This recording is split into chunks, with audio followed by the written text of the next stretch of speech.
And on our first story, workers of the Electricity Company of Ghana have described as regrettable and unfortunate recent claims by the Energy Minister about the inefficiencies of the state electricity distributor.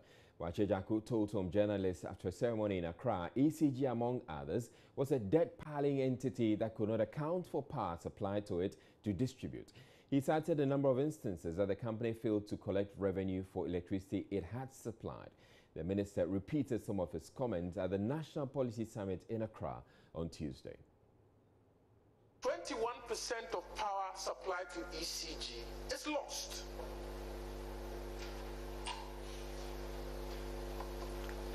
Every percentage point of power lost is the equivalent of 60 million cedis.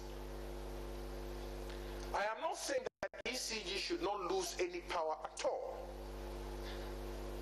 Technical losses you can't do anything about. It is in the nature of the beast. But to lose 21% of what you are given to sell, by definition, ipso facto makes you unprofitable. We need to fix that.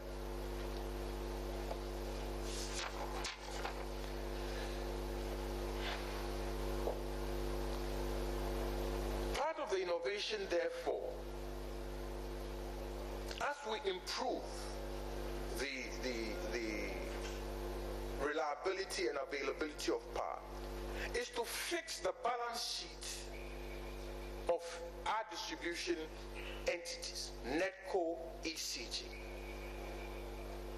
I would challenge all of you to go look at the balance sheet or the financials, audited financials of those two companies. The last time I checked, ECG, for example, had a negative working capital of 2 billion cedis. I didn't say million, 2 billion cedis negative working capital. It tells you that your receivables are more than your payables. But it also tells you a story that any receivable aged past 180 days is a write-off. And some of these receivables, I dare say, go back to 6 years. Now, if somebody owes you money and they haven't paid you in 6 years, the chance of collecting that money is either slim or none. Well, the Energy Minister will be getting a reaction from the Public Utility Workers Union, but the Energy Minister also talked about some interventions that government is looking at getting into going forward. As we move in this direction, we also need to understand the need to move part of our gas up country. For example, it is important to establish a generation load in the Ashanti Brahafo region in order to properly balance the load distribution and the grid stability. We also need to start piping gas all across the country if we are supposed to move from wood fuels, charcoal, wood fuels, and what have you, into LPG. Construction of such critical infrastructure will be a good business opportunity for those who care to invest. The policy goal is to attain and maintain adequate generation reserves and margins. That means we have to complete the power generation projects currently under construction, progressively reduce the role of government in guaranteeing power sector capital projects and work towards eliminating this in the shortest possible term, and explore and develop clean coal technology and nuclear power generation options to diversify our energy generation mix and to ensure low-cost power supply in the long term. The opportunities that exist are as government exit out of the thermal markets, it opens up the space for private capital in that market. All power will now be competitively procured. We will also use standardized procedures and documentation so that all the liquidity and security documentation that comes with power procurement will be standardized. Investor A faces the same standard documents as Investor B. It levels the playing field and it lowers the cost of transaction. The Energy Minister also hoped that the PRC, expressed a hope that the PRC would be more transparent in their billing processes. I had a recent short discussion with a gentleman from PURC, and I said, what I'm looking for is for PURC to be able to put on their website an interactive use calculator so that I can go to the PURC website and say that I've consumed 300 kilovolts of power, put that number in, and it should tell me how much I owe in electricity bills. It shouldn't be as if we are consulting an oracle when it comes to electricity bills. Is it 59%? Is it 54%? We don't know. But we are entitled as citizens to know. So my plea to PURC is put that thing on your website and let everybody go and look at their meter and say that from yesterday to today I consumed 100 units, and if I put that 100 units in, it translates to me the amount in cedis that I owe ECG.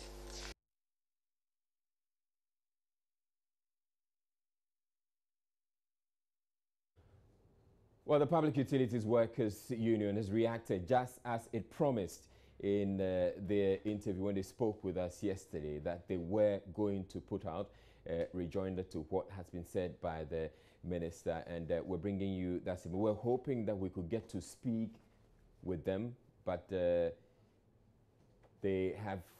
unable to reach them as of now. But they indicated in the initial response to the Energy Minister's comments reported on Monday. In a statement released to the media on Tuesday, signed by General Secretary of POO, Michael Edumata Nyantechi, the workers made a number of counterclaims on the debt piling blamed on the faulty metering system and avoidable employee recklessness. POO says it is not supported by the facts.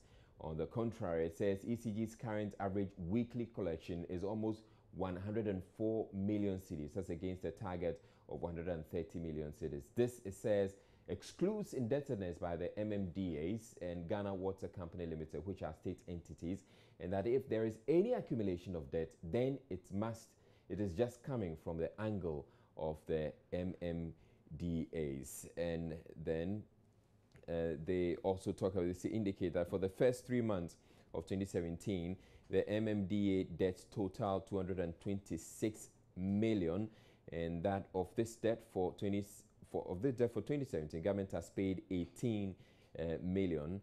It goes on to say that as at the end of March 2017, total debt, including that of GWCL, was 1.5 billion cedis. So it is strange for the minister to attribute this accumulation of debt to the reckless acts or behavior of ECG employees. Says if there is any debt accumulation, then it is the direct action of government for non-payment of MMDA bills. And then they move on to the bit about concerning the assertion that the U.S. Embassy demands bills and ECG has not been able to provide the embassy with bills. It says it's also very strange because as far as they know today, the U.S. Embassy does not owe ECG in terms of bills. So if they were not getting bills, would they have paid all their indebtedness till date? So this is a statement we find very unfortunate and ask the minister to provide further details. Similar details are also required about the issue of spare parts. It says currently ECG is having shortage of materials, which is affecting the one-day service that was introduced by the company. And then they also made reference to the MTN owing ECG about 35 million cedis as asserted by the minister. They say this is basically an issue of billing arrangements and some challenges with the initial CMS as it was deployed, which has been identified and efforts made towards correcting the situation. It goes on to say MTN has over 1,000 sites, and some MTN sites already being billed through the automatic meter reading AMR system. So bills are read automatically from remote areas. It is the few areas which are not on the AMR that arrangements are being made to sort out the actual amount that MTN has to pay, which some of the residential sites are being made to pay. It goes on to say that, however, the billing anomaly has been identified and the corrections are being made. So it is not accurate to say that MTN owes that much and nothing is being done to collect monies from MTN. All right, but elsewhere, residents of Akosombo on Tuesday morning hit the streets to express their displeasure over what they described as high electricity bills by the Electricity Company of Ghana. The demonstrators, some of whom joined from surrounding communities, say the problem of high tariffs started when the meters were changed. The situation, according to them, has also forced most of them to close down their businesses. The residents, including seamstresses, cold store operators, and other artisans, are threatening not to pay any bill if their tariffs are not reduced. The demonstrators say they are ready to face off with the Volta River Authority, which handles electricity-related issues in some parts of the Sujaman. Adum News' Kwame Yanka, he was at the scene, and he said there were 1,000 demonstrators marched to the offices of the Volta River Authority, despite early attempts by a handful of police personnel around to stop them. Now, some of the protesters spoke with Joy News. Ibrahim Moru. I'm speaking from Akosombo. Our light bill matter is serious for us.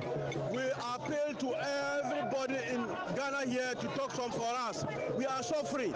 I'm in single room. I used to pay 150, 200. I used only one fridge, bulb and television. I used to pay 200 Ghana cedi. Why? I'm jobbing for VRA or what? We are demonstrating because the way things are going, we think we cannot afford it. Okay. Now, on November, they came and fixed this new meter for me. Okay. And December, I was able to pay only 400 Ghana cedi.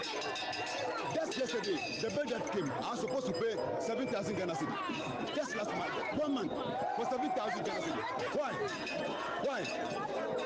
We are suffering. We cannot afford that. And what the most annoying thing is, when you bring the bill, they will tell you it's a mistake, but they will share it for you to pay. Is it not nonsense? They are silliness. All right, so just by way of clarification, the VRA handles some parts of the Sujaman where this demonstration actually took place, so it's not exactly in the domain of the Electricity Company of Ghana, though it's still related to power and still related to the energy sector. Joy News is learning the head of public affairs at the Public Utilities Regulatory Commission, Nanaya Gentua, has tendered in her resignation to the Executive Secretary Samuel Sarpong.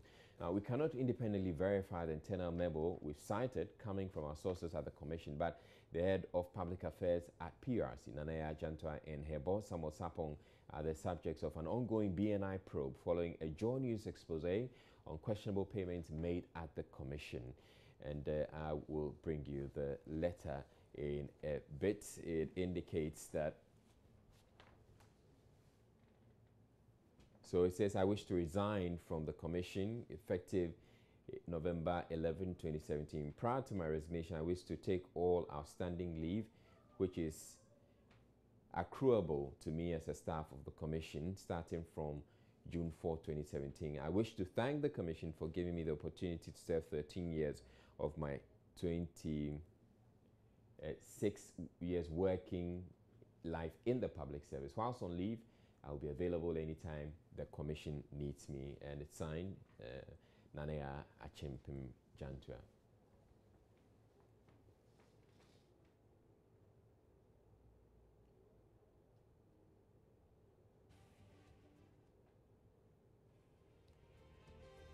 All right, we're taking a break. At this point, we'll bring you more station.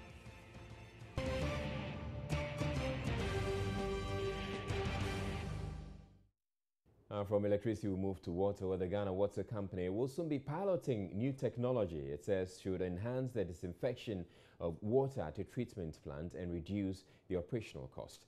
The technology, which will be piloted in the Weija and Pond districts, will involve the production of the chlorine used right at the plants using the on-site electronic communicator OSEC. Senior project engineer at Intermec Ghana Limited, Michael Kwesi Amwedu, says OSEC will replace chlorine gas, which is usually hazardous. It is coming to replace the use of chlorine gas, which we all know that is very hazardous on our treatment plants. And secondly, it's also coming to save Ghana Water a lot of spare cash which they can use to do a lot of things within their system. Then for the economy of this country, Ghana, what it does is that we are now going to use locally produced raw materials to do our water treatment without having to take our CD to the Bank of Ghana to change them into dollars, send it to India to go and give it to them, create jobs for them. That job is now going to be created in Ghana here, because in West Africa, it's Senegal and Ghana that produces salt in measurable quantities. And this device there, for every 1 kilogram of chlorine that it generates, you need 3 kilograms of salt. So when you take a typical plant that uses 20 kilograms of chlorine gas per hour, what it means is that you need about 60 kilograms of salt. Well, Managing Director at the Ghana Water Company, Dr. Clifford Brymer, explains a full rollout of the technology nationwide will depend on how successful the pilot goes. We are just looking at the upstream aspect. That's what we are discussing here. But downstream, there are a lot of businesses that can come out. For example, produce the water, get the salt, then the downstream, there are a lot of businesses that will come. Burkina Faso will take the raw salt from Ghana. The businessmen have come in to ensure that they treat the salt to the quality the machine will take. It has created job for the people. I don't see why Ghanaians cannot do that. So there are a lot of things that will come out of what we are going to do. But we will ensure that at the end of it, the analysis will point to the fact that we are going to benefit. And that is where we can escalate it. If you realize we are going to be making losses, after the pilots, we thank them very much for trying. The Christian Health Association of Ghana is accusing the National Health Insurance Authority of gradually collapsing the health facilities they operate. The NHIS is in arrears of over 200 million cedis to operators of Christian health facilities across the country, which, according to the Christian Council, Christian Health Association of Ghana, is at the brink of collapse due to the burden of debt. The situation, according to the General Secretary, Reverend Dr. Kwabno Puni Frimpong, is destabilizing the effective running of the hospitals as they are unable to even pay back loans. National Health Insurance owed us 200 million Ghana cedis. This is minus 2017, January to May. Now, the challenge we are facing is the church hospitals are finding it difficult to run because some of our hospitals have taken loans from banks and they are paying interest. And it's very difficult. Where we have reached, we can't serve the people who use our facility as we ought to. And we don't want to change the principle that we don't use strike action. If things continue this way, we are near crisis. It's a near crisis situation. And you allow that to happen? It shouldn't happen. We will do our part. Maybe, you see, Latif, the problem has been sometimes when you come public with some of these issues, then they start calling you behind, that, but don't you know you are making the government unpopular? We do this not to make any government unpopular. In fact, we will pray that somebody will quickly settle some of this, if not all, part, to make the government popular, rather than let this bill stand and then they whisper to you quietly that, but you are making the government unpopular. Because if I decide to keep quiet, the hospitals are also collapsing. So we must choose between being popular as a government and collapsing the health needs of Ghanaians. What would be the last resort? We pray if government doesn't yield to the demands Latif, of what you are due, what would be the last resort? Nana Addo is a president who means good. The current administration... But President Mahama means good as well. Yes, but yesterday is gone. A new day has come. Contractors working on the whole airport are hoping to make it operational by the end of this year. Though this will make it several months behind schedule, Amandi Holdings explains this has been as a result of a delay in the release of funds. The aviation minister, who has been inspecting work there, meanwhile says the airport on completion will be equipped with an aviation training and maintenance center to help in the training of professionals in the sector. Fred Kwame Asari's report. President Mahama cut short in September 2015 for construction work to begin on the airport, which is situated on the outskirts of the Volta Regional Capital Ho. It currently has a 1.6-kilometer airstrip, a taxiway, an apron, a perimeter fence, and 2 parking bays in place, while work is still ongoing on the terminal building, which would accommodate the ticketing office, commercial area, arrival and departure halls. Others still under construction include the air traffic control tower, a firefighting post, an electrical substation, and an access road. The general manager of Amandi Holdings, David Benayun, explained the delay in the completion of the project, which was due by the first quarter of this year. Briefly to the minister, there was some financial restraint that put the project a little bit, give the project a little bit setback, but I think in the very short future it will be solved and we will get back on track. The aviation minister, Cecilia Dapas, said she was satisfied with the progress of work and highlighted the importance of the training facility attached to the airport.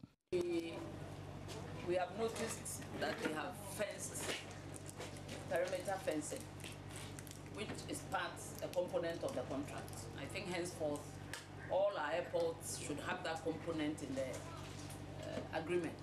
I think it's a good part of the project. And like I said, I will treat all of you to consider traveling to Ho by air.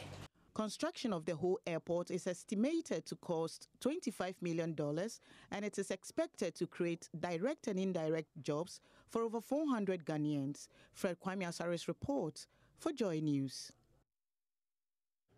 Commuters who use the Tema motorway would have to endure the traffic situation on that stretch for a while longer as contractors continue to work towards completing an interchange at the Tema end of the motorway to ease traffic flow.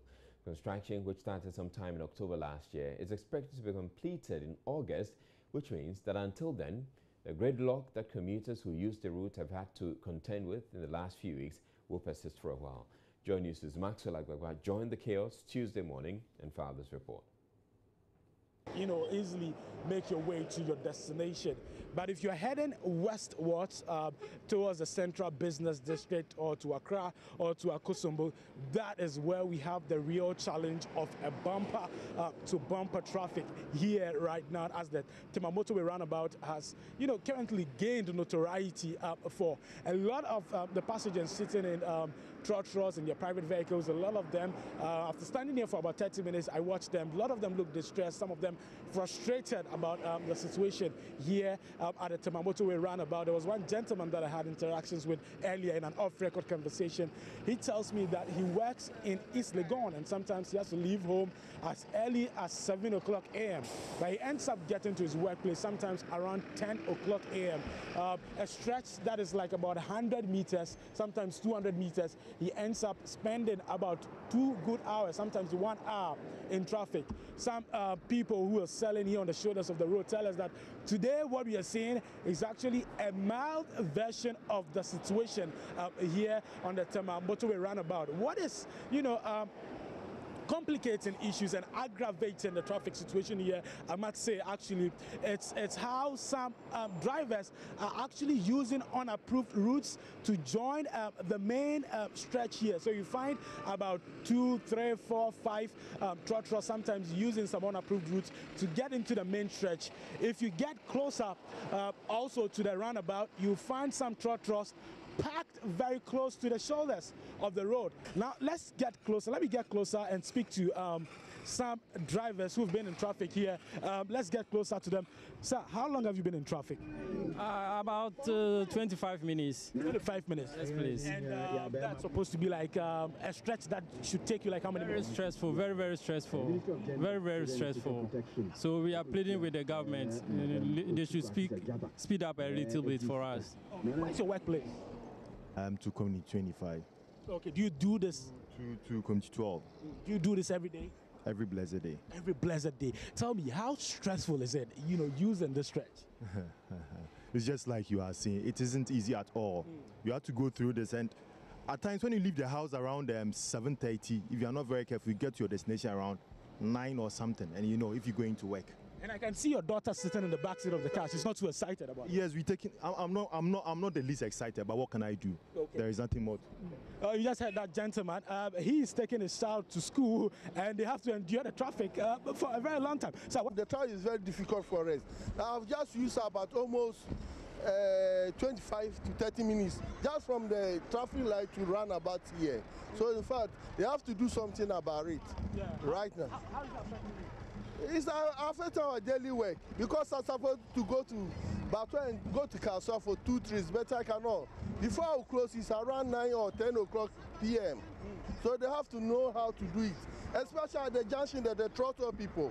Okay. They have to get a policeman there so that he can control them, so that it can move fast for us.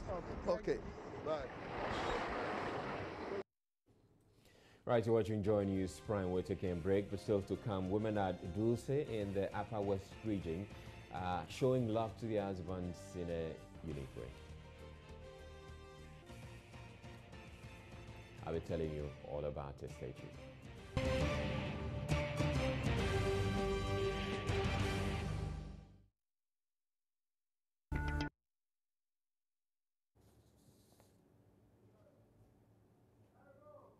Hello and welcome to Business on Joy News Prime. We begin with issues arising from the issuance of the 2.5 billion bond, and the Finance Ministry is insisting that it will be vindicated at the end of any investigation into the issuance of the $2.5 billion bond.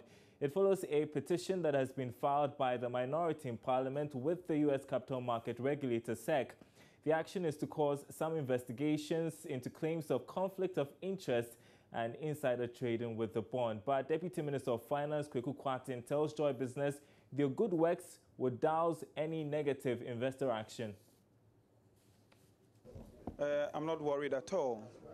And I'm not worried because I'm confident that those bonds were properly floated by the Bank of Ghana and that it was a good transaction for the economy. But I respect the right of people who want to go to SHRAC. After that, they want to go to Ghana SEC. After that, they want to go to the Securities and Exchange Commission of the United States. It's their right. And all I can say is that we should allow their petitions to be determined. And then we see what truth there is in the claims they're making. Because I am confident that the transaction was proper in all its respects, and that in the end, the good work we did would be known by all. I know you're very active on the market, and not even talking about the substance, because you are very convinced that you've done the right thing. But for some people, opening up their books to this scrutiny, they might not be comfortable with, and the fact that you've seen very high investor interest in your bonds, some are saying that could suffer. Well, I hope not. Of course, you wished you didn't have this situation. You wish the privacy of investments would not have come under this kind of invasion. You wish that didn't happen.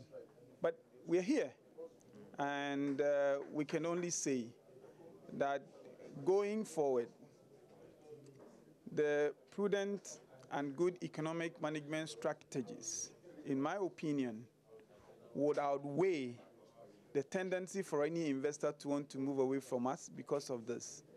But I would like to advise that, yes, we have freedoms and we should pursue those freedoms, but we should allow the processes to happen, and then the outcomes will be there for all to see. Meanwhile, former Securities and Exchange Commission boss Edouard Anientri is raising questions over the minority's decision to turn to the U.S. regulator on concerns with the recent issued bond by government. the minority in Parliament has petitioned the U.S. regulator, as we've been telling you, to investigate how government handled the $2.5 billion bond sale. But Mr. Edouard Nane-Antwi insists such complaints should be rather filed with the regulator in Ghana. If anybody thinks that there has been an issue, any infringement in the securities market or the securities business in Ghana, it is the SEC Ghana who must deal with the complaint. My first reaction is that I don't think US SEC has anything to do with security issuance in Ghana.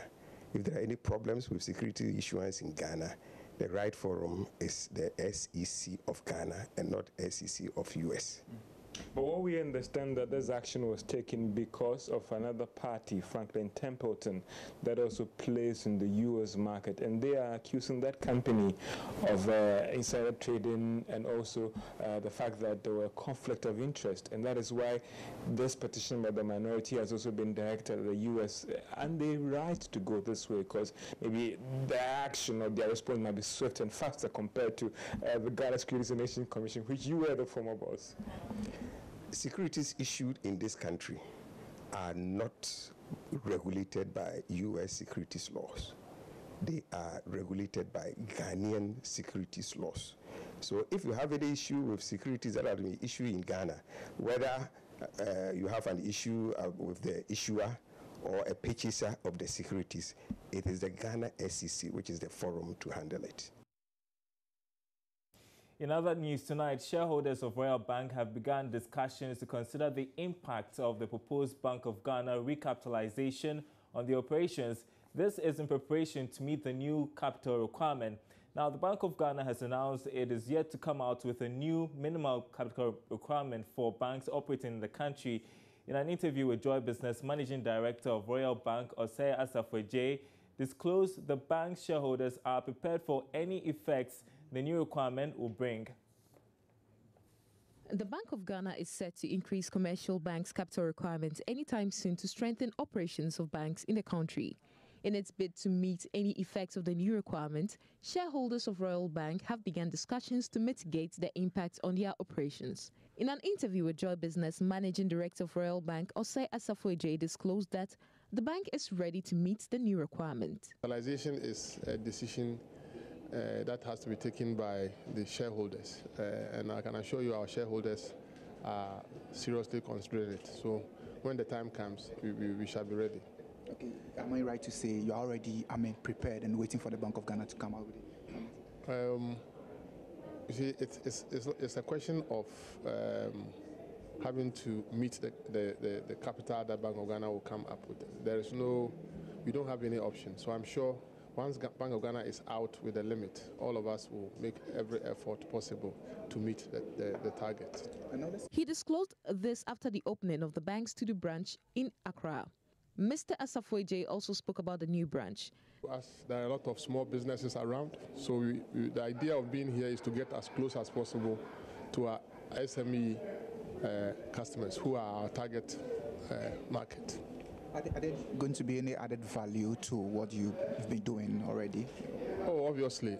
Getting close to them makes it easier for them to access our facilities and other services. Instead of them traveling all the way to our head office or to any other branch, which may be too far, we want to be next door so that they can come in here and do their transactions and get back to their workplaces within the shortest possible time.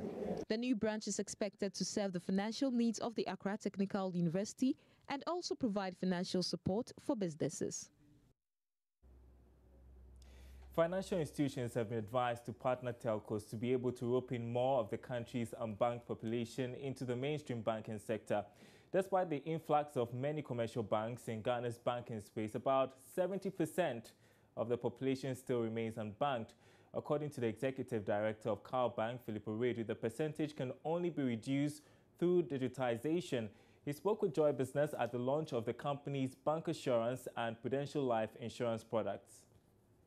You would realize that digitization has become the way forward now. So in having this product, digitization, basically we are talking about the use of a certain digital medium, and the significant one is the phones, which we all know that the use of phones at the moment in Ghana, if you count the single handsets in Ghana, it's even more than the total population of Ghana, because people do have more than one phone. So it becomes a medium where this product could be sold. So whether it is the banked, whether it is the unbanked, it's an avenue where you would have, where you'd be able to sell the product and reach a wider number of people, including the unbanked. But in terms of visibility by a larger number of people, these products will be visible to them, and we'll be able to sell it to them for them to be able to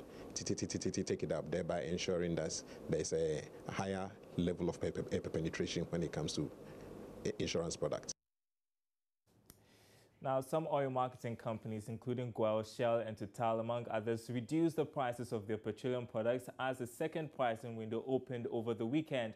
The Institute for Energy Security says it expects all oil marketing companies to reduce their prices further, with crude oil price falling by over 5%, gasoline and gas oil prices dropping by approximately 8%, fuel stocks capable of meeting over 4 weeks of national demand, and the Ghana cedi remaining fairly stable against the US dollar. Principal Research Officer of the Institute of Energy Security, Richmond Roxon, explains further the factors for the reduction. When you look at crude oil prices dropped on the world market to about $50 as we speak. We know that production in the U.S. continues to go up, and in the Asian side as well, the continent, we know that they've also shut down and they are not refining because of maintenance. At the end of the day, that means there's oversupply of crude oil, which has made the prices fall. When you look at prices for Platts as well, it also dropped by about 8% for both gasoline and gas oil. You know that it's a deregulated market, so all the OMCs have a different price themselves. So it will be difficult to give a particular price where we say that across the board we expect the fuel price to be maybe 3 cedis 90 pesos. But the average in the previous window was 3 cedis 94 pesos for petrol and 3 cedis 90 pesos for diesel. So if we do the calculation of about 3%, we know that we should be looking at around 3 cedis 88 pesos or 87 pesos on an average. But already we know that some of the OMCs are selling at 3.84 per litre, some are doing 3.85. So that's the region that we expect prices to be. And that's it for business. The news continues after this break.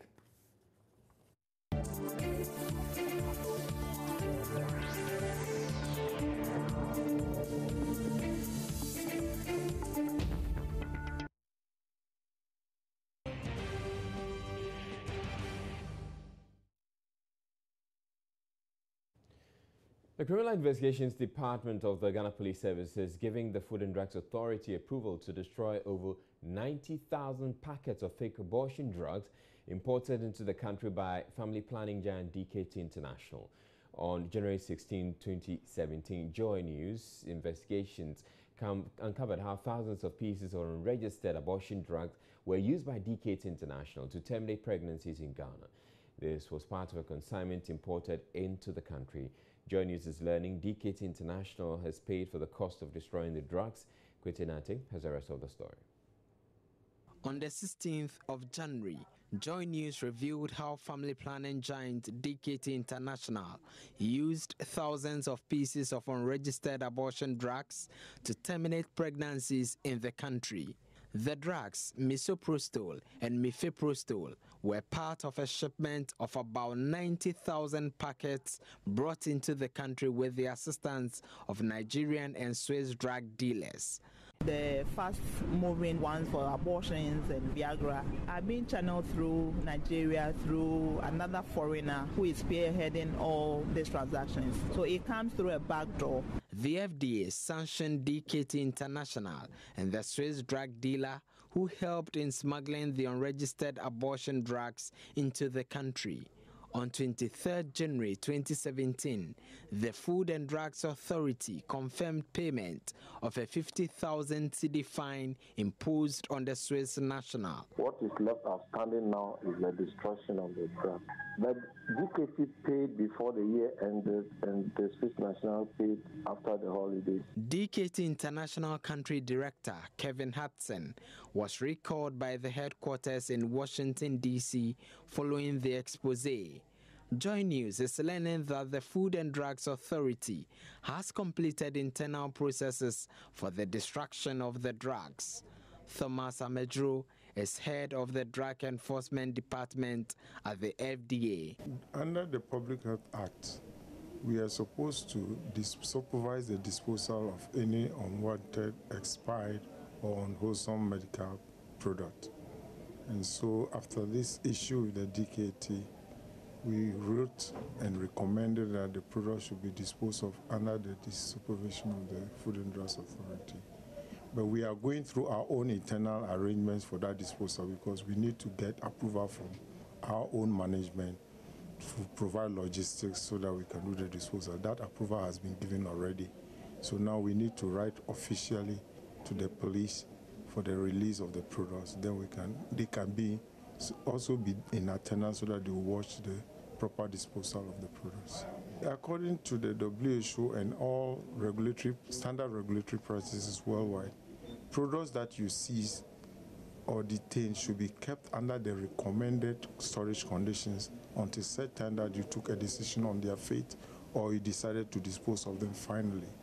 And now we have a constraint in that we don't have adequate storage size for these products in order to maintain those recommended storage conditions. So we end up detaining the products at the premises of the importers or the distributors, which is not the best, but that is what we can do in the face of the circumstances we are confronted with. He also adds the family planning giant has paid for the cost of destruction of the fake abortion drugs. In the cost of slapping the administrative charge, we included the disposal of the drugs also as part of the charge, in addition to the charge. So they paid for that upfront.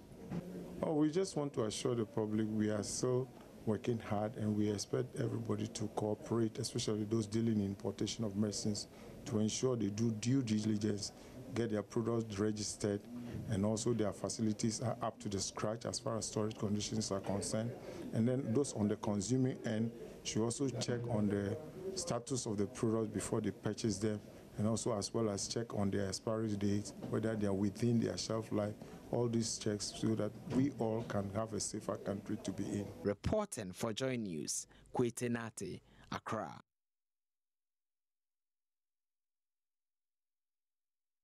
The Techiman North District Assembly has endorsed the President's District Chief Executive nominee for the Assembly, Peter Mensah. All the 34 Assembly members voted in his favor at the Assembly sitting at Tuobodom, the Techiman North District capital. There was heavy security following rumors of reprisal attacks prior to the event. Though Tuobodom is known to be dealing with chieftaincy issues for the past decade, the two chiefs in the community were brought together to witness the event for the first time in the history of the capital. Nana Obeng Ameyaw and Nana Bafo Asare accepted to attend the program at the invitation of the President's nominee, Peter Mensah. Until his appointment, Peter Mensah was the constituency secretary, a professional teacher and a communicator for the party. He suffered an acid attack prior to the 2012 elections on his way home from a party event. In its acceptance speech, Mr. Mensah expressed his appreciation to members of the Assembly for the confidence reposed in him.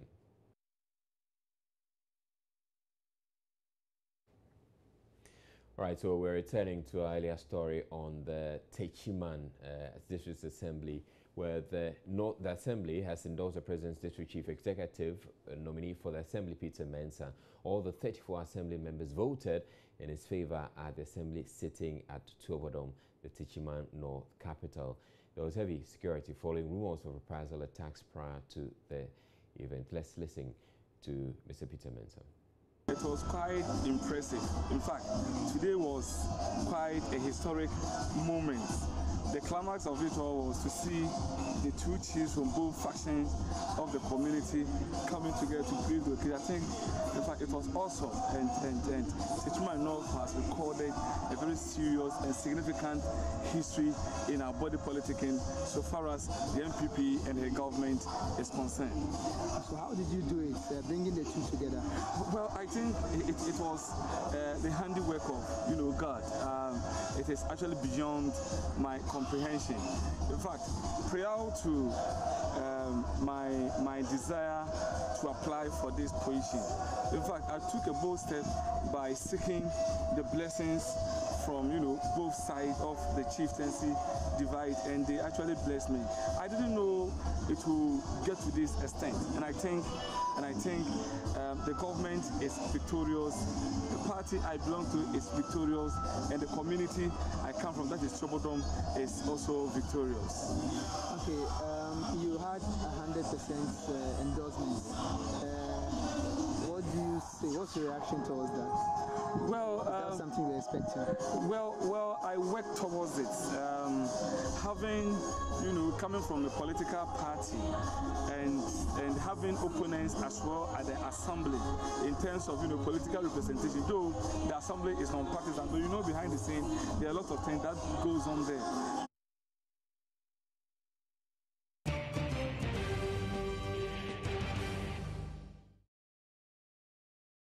The youth of Achim Abekwase in the eastern region have been accused of taking the law into their own hands and attacked what may well be a properly established mine in the town. The youth are said to have struck the mine owned by Ajay Dankwa Investments and destroyed property because they said it was operating in defiance of the moratorium on small-scale mining imposed by the Lands and Natural Resources Minister. The company, which says over $1.5 million worth of its property has been destroyed, is however denied operating illegally. A report by Eastern Region correspondent Kofi Sian. The company says 3 brand new excavators valued at $320,000 each, a compressor machine, water pumping machines, washing carpets, a generator and a reservoir were amongst the items destroyed. The youth said they carried out their destruction because the company was operating despite the ban imposed by the minister. But the company's chief executive, Patrick Ajay Dankwa, explained he has all the necessary documentations to prove his operations are legitimate. He blamed government for the confusion over which mining operations have been banned and called for the perpetrators to be brought to book. I started to acquire my concessions here since 2014, legally. And I have more than 20 concessions in this locality, some in various stages of processing, and some have all their permits.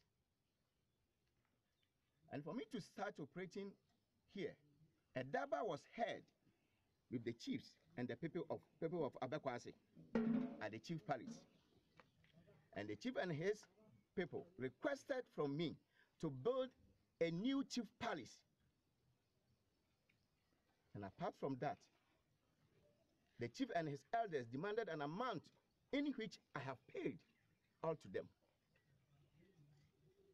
And also, the assemblyman of the town requested for information machines, and I have bought for them as a social responsibility for the community. Kofi Sian's report for Joy News. Ghana is among 4 other countries in Africa identified by the European Union to benefit from a compact this year. Ghana initially was not part of the selected countries, but according to Senior Minister Yao Safo-Mafo, a strong presentation by government at the World Economic Forum in South Africa last month forced the EU to include Ghana on the list. Details of the compact is unclear, but it is expected to improve some sectors of the economy. Closing the 2-day policy summit, Mr. Safo-Mafo, however, said the country's development partners, particularly the World Bank and IMF, have been unhappy with management of the economy. Companies have used electricity, they arranged with those who collect the bills, etc., and paid very little or nothing. In between, people who have all kinds of connections, they don't pay for the power they use. So what happens to VRA? There's a shortfall of energy I have done it on 2 occasions since we came to power. VRA needs letters of credit to get in crude oil so that we can produce energy. Nobody wants doomsday. So there's pressure on the Minister of Finance. The Minister of Finance had to call banks for the banks to give LC to VRA to bring in the necessary crude oil to produce power. I've done at least 2 calls. I've recalled an MD of a bank to come here, to come to Accra, to confirm an LC to enable us have oil to generate power, which is not paid for. In the end, it's not paid for, because when it gets to the end user, the money doesn't come. The worry of the World Bank today, the Minister of Finance knows, is that all our compact that America did with us was to straighten the operations of ECG. Because the way we are going, we can't have a reliable source of energy to run this country. And without energy, there's no economy. Managers of the Bupe port say the port needs urgent dredging if it is to continue to facilitate the transportation of cement and fuel to the northern part of the country. The level of water in the lake, according to the port authorities, has dropped considerably, exposing its sandbanks and hampering the operations. Martina Bugre has more. Speaking to Joy News, captain of the ship, Saini Abdullahi, said they are constrained to navigate through the waters to Bupe. It's a big challenge. You are constrained to navigate through a very critical area where by the list of drift, you are grounded. So in this period, getting to Bupe is very difficult. Right from Debre Shoals here, just close to us, to Bupe Port. There are sandbanks all the way to get to Bupe. He said the sailing period has increased because of the maneuvers they have to do. Now the engines are weak and we are using about 72 hours to make that journey. And it is worsened now because from Debre to Bupe, you need to slow down, you need to do a lot of maneuvers to get to Bupe that increase the sailing period. Mr. Abdullahi said in the long term, government should consider a second port, whilst in the interim, government should think of dredging the area continuously to allow free flow of water. The port manager, Benjamin Kwabena Wilson, said if the Bupe port would strive as a port to serve landlocked countries in the sub-Saharan Africa, then government must pay attention to the rehabilitation of the port. The idea is to push fuel from Bupe to the landlocked countries like Burkina Faso, Niger, Mali, and what have you. So in the first place, we are going to earn foreign exchange.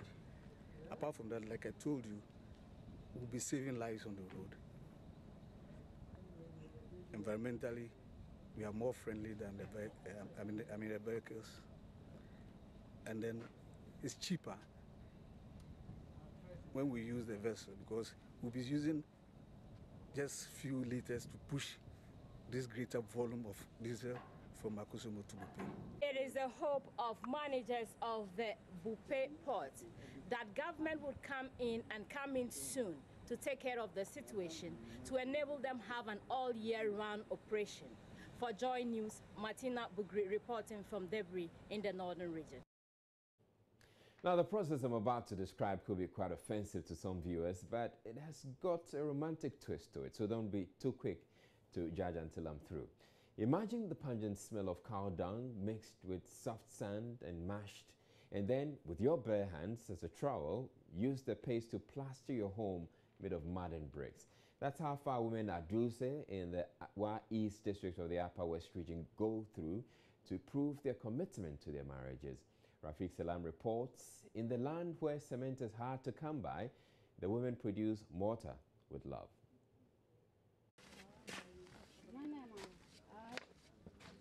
20-year-old Asibi Bayong was born and married here in the Duse community. Growing up in the Outlandis community, she already was aware of her marital responsibilities. Unlike other communities in the region, where the upkeep of the family rests solely on the shoulders of the man, for Duse and other adjoining communities, the responsibility is shared by both parents. Asibi got married a couple of years to a farmer whose name she only gave as Washi. Washi molded bricks and put up this structure as their permanent abode. It comprised of a room, kitchen, bathroom, and a hen coop. The responsibility of plastering and decorating the house, however, rests solely on the shoulders of her 20-year-old wife.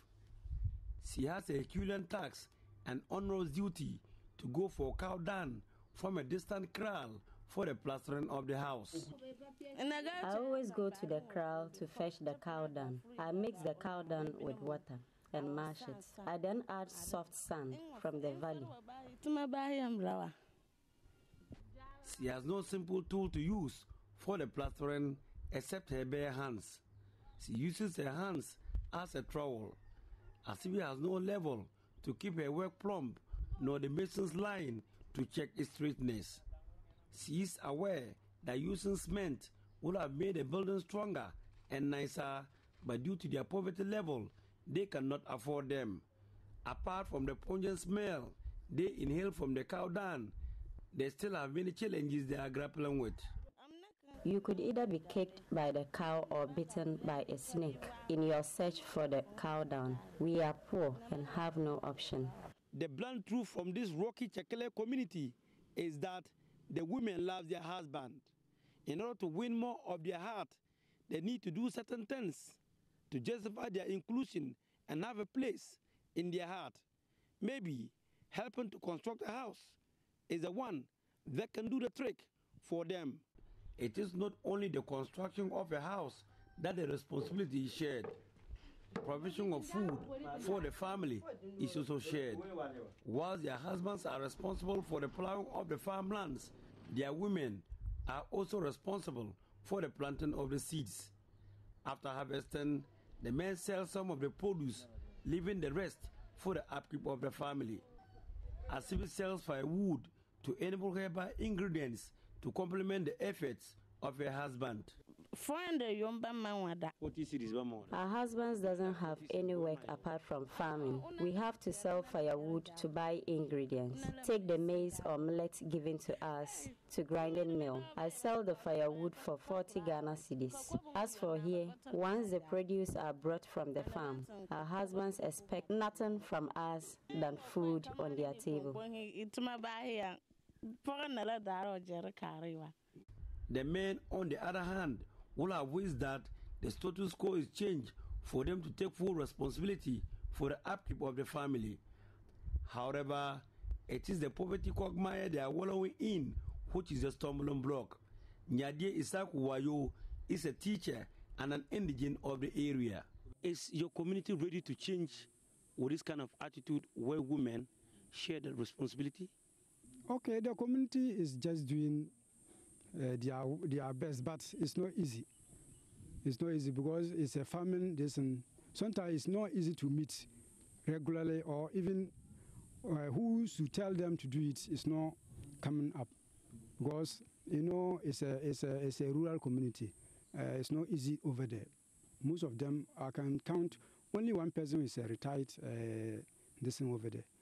Education is not there. Because of that, most of them are just living hand to mouth. Reporting for J News, Rafik Salam. Duse. All right, thank you. My name is Israelai. You have good night.